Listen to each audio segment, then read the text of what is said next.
ಇಂದು ಮುಂಜಾನೆ ವೇಳೆ ಪುತ್ತೂರಿನಿಂದ ಬಂಟ್ವಾಳಕ್ಕೆ ಬೈಕ್ನಲ್ಲಿ ತೆರಳುತ್ತಿದ್ದ ಸಂದರ್ಭ ಕಬಕ ಸಮೀಪದ ಪೋಳ್ಯದಲ್ಲಿ ಅಪರಿಚಿತ ವಾಹನ ಡಿಕ್ಕಿ ಹೊಡೆದು ಕೊನೆಯುಸಿರೆಳೆದ ವೆಂಕಟರಮಣ ಹೊಳ್ಳ ಅವರ ಪಾರ್ಥಿವ ಶರೀರವನ್ನು ಪುತ್ತೂರು ಆಸ್ಪತ್ರೆಯಿಂದ ಬಿಸಿ ರೋಡಿಗೆ ತರಲಾಗಿದೆ.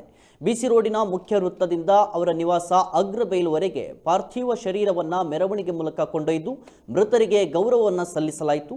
ಸರಳ ಸಜ್ಜನಿಕೆಯ ವ್ಯಕ್ತಿತ್ವದ ಹೊಳ್ಳ ಅವರು ರಾಷ್ಟ್ರೀಯ ಸ್ವಯಂ ಸೇವಾ ಸಂಘಕ್ಕಾಗಿ ತನ್ನ ಇಡೀ ಜೀವನವನ್ನು ಮುಡಿಪಾಗಿಟ್ಟಿದ್ದು, ಇವರ ಅಗಲುವಿಕೆಗೆ ನೂರಾರು ಮಂದಿ ಕಂಬನಿಯನ್ನ ಮಿಡಿದಿದ್ದಾರೆ.